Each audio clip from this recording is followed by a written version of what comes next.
Yeah, I spit raps like a heart attack, fast fatal heart impact, past painful scars. In fact, I blast tasteful bars and pass. I back up my actions, fact don't ask, grab reactions, jacked attack with every word, then act with class as they hear me snap. I got nothing to lose, cause I fought and felt the bruise. Now I'm not the one confused, call the shots and they produce. I ain't lost, I'm finally loose, pick a new silver excuse. I need the views to boost me to a new abuse of being. All right, everybody. Today we got the Blazer and the Jeep at Staple Road Customs. I'm wearing a Staple Road Customs t-shirt today, representing. I had this strapped to my roof. 10 foot of 3-inch PVC. We already split it in half. We did that on the table saw. Billy was feeding, Deb was supporting the back, and I was pulling it out the other end. I wish I'd have recorded it, but we all three needed to be doing it, so we couldn't really record. I don't have a tripod here. So we got a saw set up. We got to cut some 45s out of this to round over my whole front port. But this is almost 3.5 inches wide. The strips I cut in there are only 3-inch.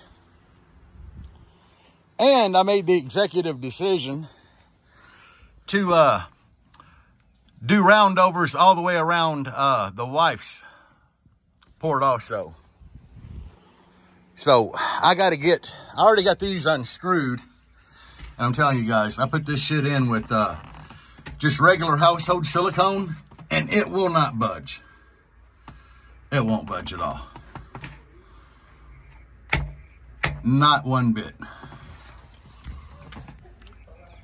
So it is what it is. But anyway, I got to get back to work on this. I know what I'm planning with it. I just got to do it. So anyway, I need to get these two side pieces out. I'm going to leave the top and bottom because I wanted to go up a little higher anyway. So I'm going to put another piece on top, bottom, and then the sides. To give me that 3.5 depth that I need and to shrink the port a little bit. So I'll saw out so we can get them, bam, them 45s. I'll show y'all what I got. So I made my port a little smaller. The initial rough port, it might be too small. But I added a piece here and another piece down there, which took a 1.5 out of that. And then it looked like we took another 1.5 out here. So this port looks like it's going to be tiny, guys. I don't know. It's going to be pretty damn small with these roundovers. I'm not sure. I'm not sure at all. Hopefully it's going to be windy. I'm going to try it. Like roundovered, I'm going to try it and see what it does. I mean, it already give me a whole lot more port velocity, which should equal way more wind. We'll see. It looks like it's going to be way too small, though. I don't know. I bet it's going to be windy as hell, though. We're going to try it, but it's been a lot of work so far. We're doing the Jeep first, and then we already got roundovers on here. So all I really got to do is pull them out and 45 cut them, and then cut a top and bottom piece for this one. Hopefully it'll improve that one too, because that one's windy, but it's backward of a lot of systems. A lot of people's system gets windy right here at the window. This thing's windier like right here in front of the port, and then over here it seems like it loses. So we gotta tighten that up definitely. But anyway, guys, I'll be back. Yeah, I got work to do.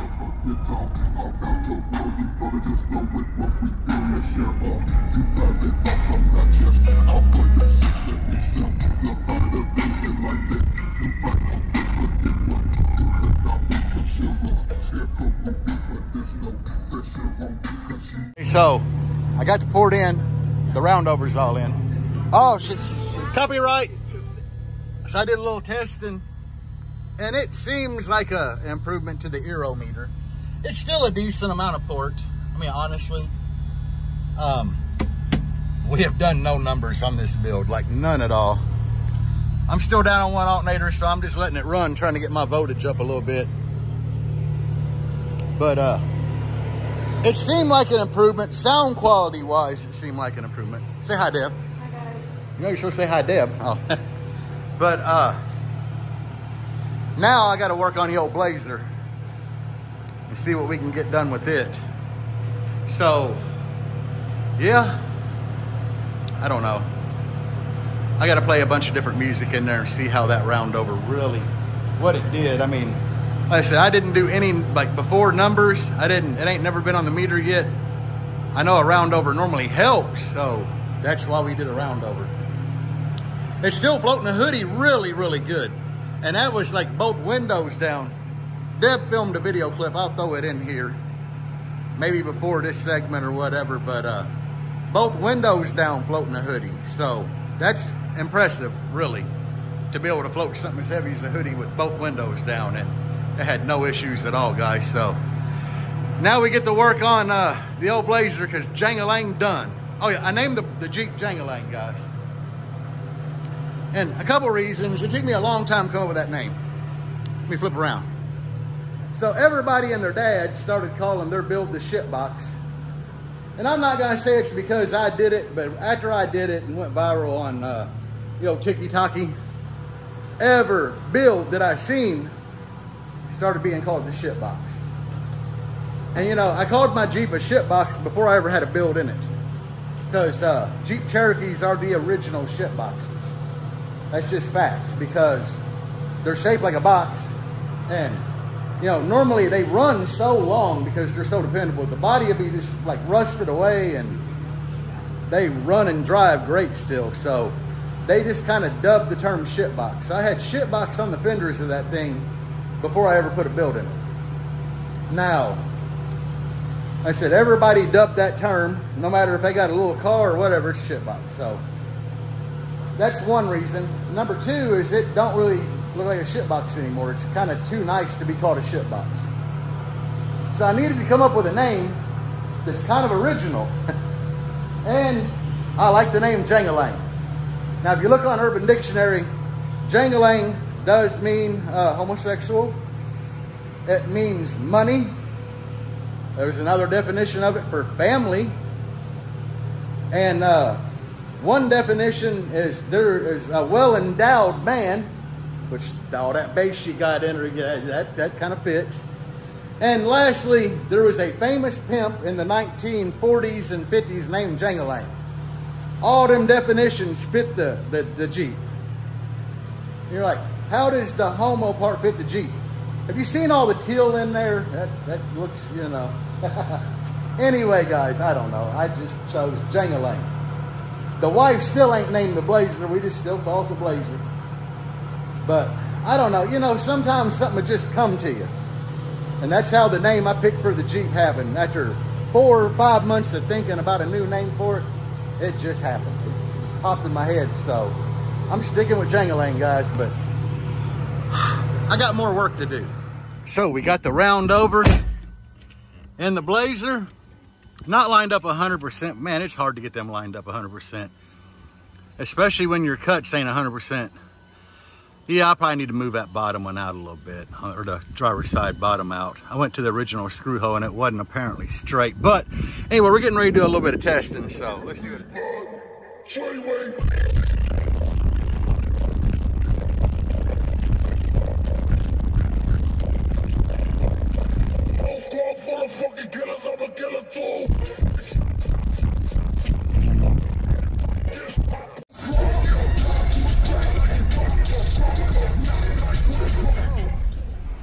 Why the hell did I start out every segment with so? Anyway, people, my faithful followers, Jangalang, I think it made an improvement. It's hard to tell. That thing is just so brutal inside that I don't know. I definitely think it made an improvement playing with both windows down, definitely. But the Blazer, we actually never really tried to float anything in it before. But just standing at the window, like I said, it was weird before because it was really windy in front of the port, not super windy at the window. And wow, you're saying it's a hell of a lot more punchy? It was punchy. Oh, it was punchy? Now it's windy. So she said it was way more punchy before, and it seemed like the punchiness went down a little bit, but it's way windier. And I could just tell, like standing at the window, that it made a huge, huge difference. Huh?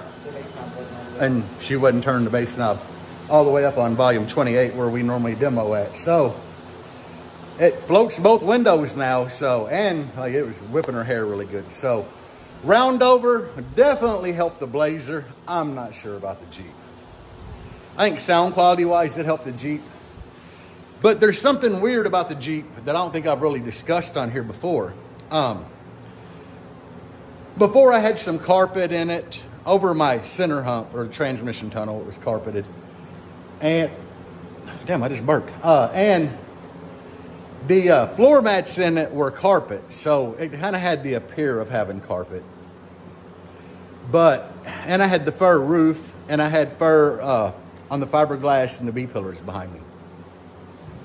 I really think that added, I'm going to use the word warmth.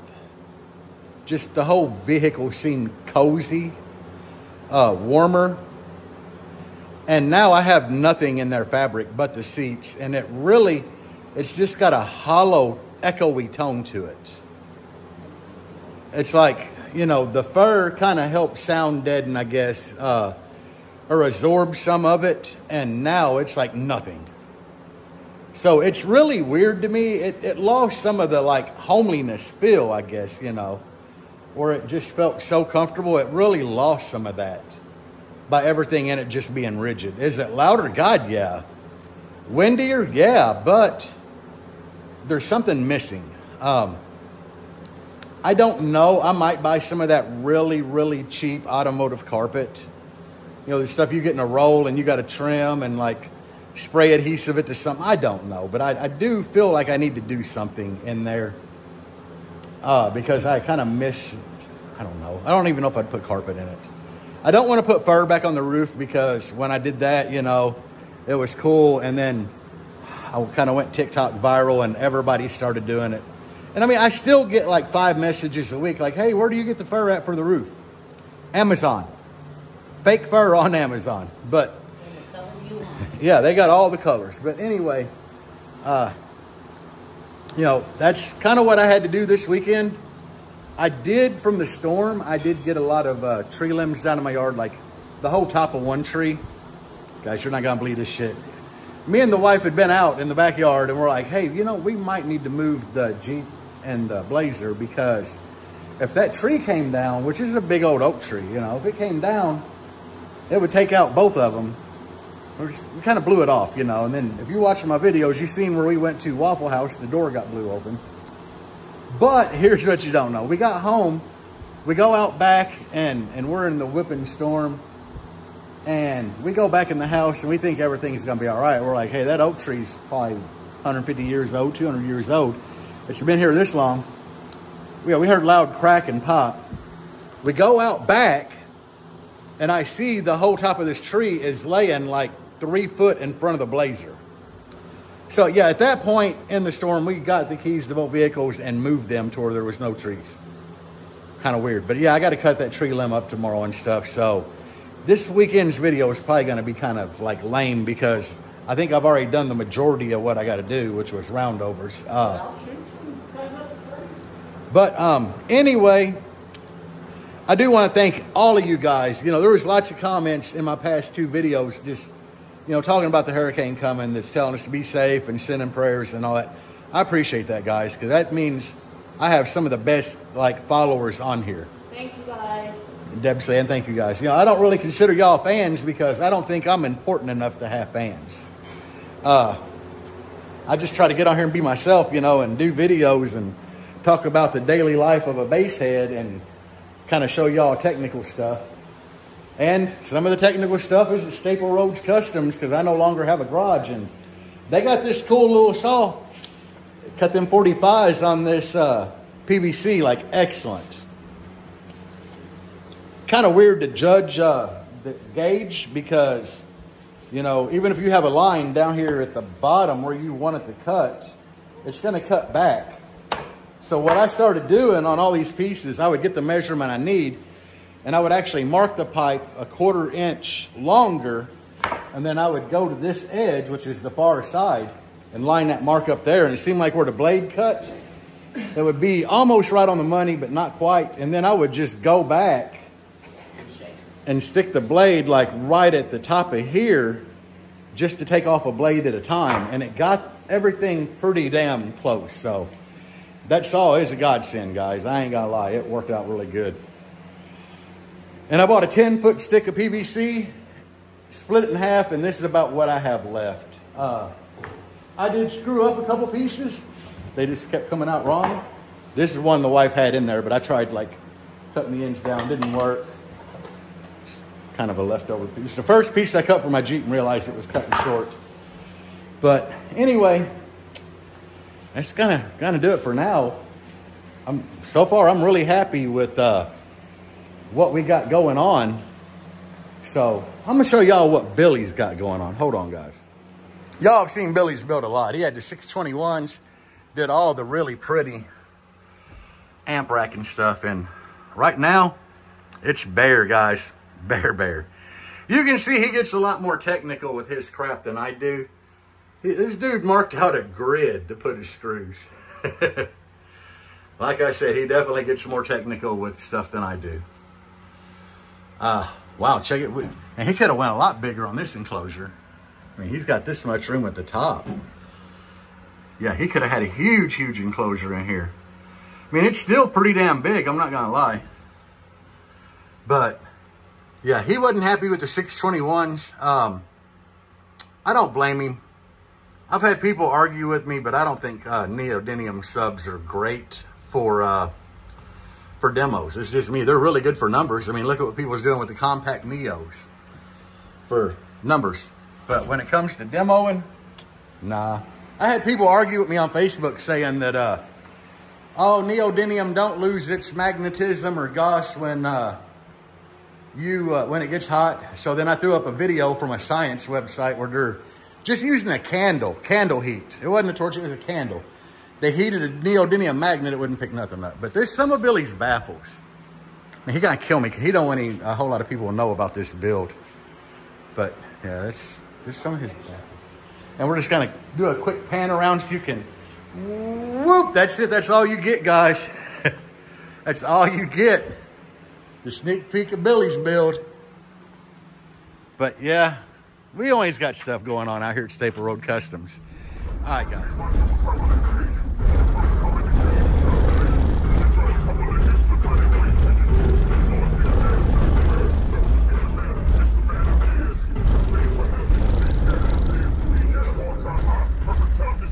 Gonna cut all of the lights down till forgets all about your boy. You gonna just know it, what we do, let's share all.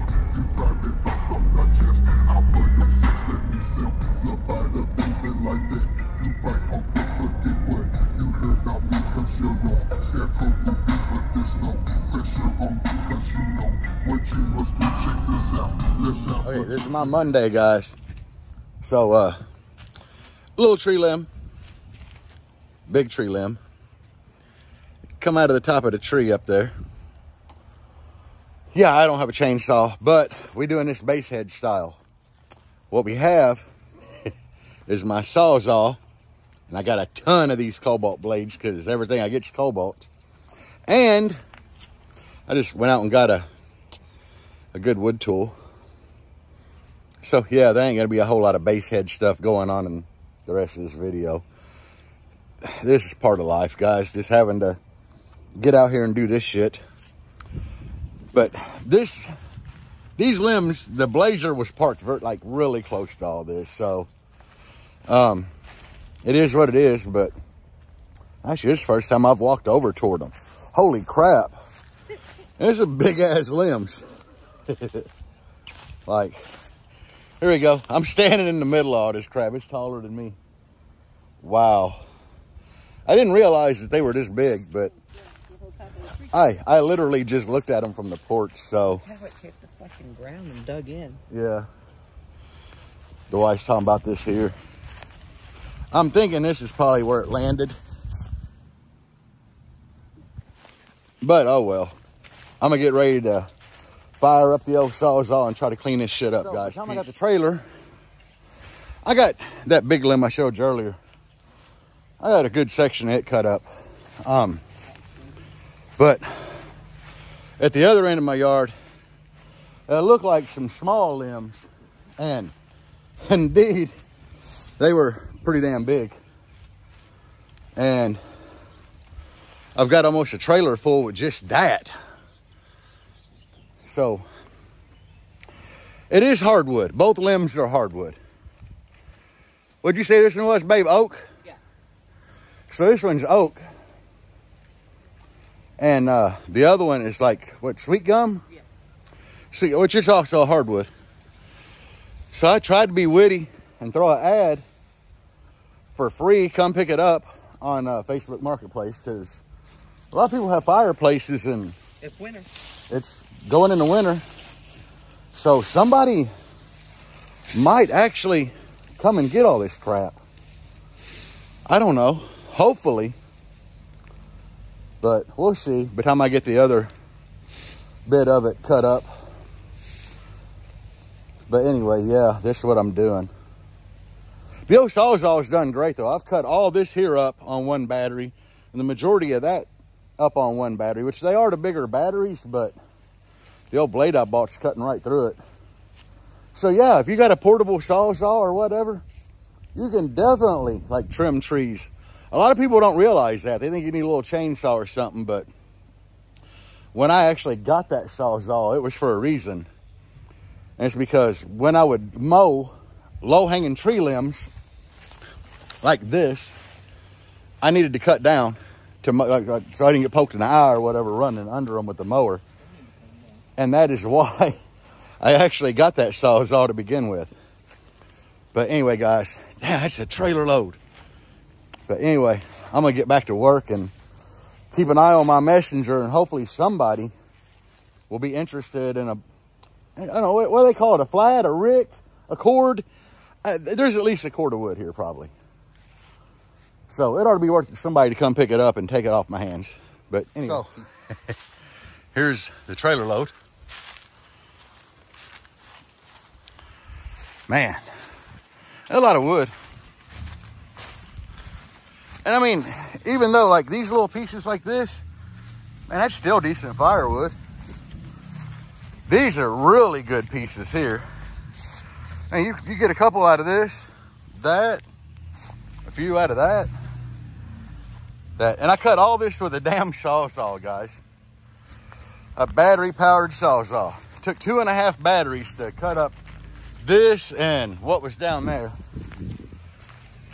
And like this little crap here, this ain't really good for a whole lot. Like this piece, you know, that's decent firewood. That down there.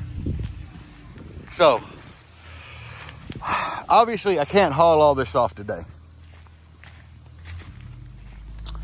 Because, well, you see my trailer. My trailer is pretty much overloaded. And that's a lot. Like a lot. So, yeah. At this point, I don't know what the hell I'm gonna do. That's probably like really close. But right now I'm just waiting. I'll give it some more time to see if anybody pops up on Messenger offering to come get it. I don't know what firewood's selling for now, but it'd be worthwhile for somebody to come get it that has a fireplace. You know, I already did all the hard work. It's all cut up. I mean, it ain't cut up, but it's sectioned, which is a bonus for somebody. I don't know if I had a fireplace, I would like to find it like this. But anyway, yeah, I guess I'm gonna get off here. This is probably gonna be the extent of this weekend's video, which I know it sucks. So it is what it is, guys. You know, the storm, going to Billy's just today, doing the port work, and having to do this today. And not to mention, it's in the 50s today. High 50s, but it's still in the 50s. So it's kind of chilly. It's why I've been wearing a hoodie all day, which I'm sweating in it, but Anyway, guys, I hope y'all enjoy the video. Like I said, it's not going to be great. It's just the day in the life of a basehead, you know, doing shit around the house. But we did make progress on both vehicles, especially the Blazer there. The thing is a lot windier, so peace out, guys, and as always, bass on. Even when you feel low, you can still go. Even when you feel slow, you can still go. Even when there's no hope, you can still go. I never answer to no, man, I still go. Go, go.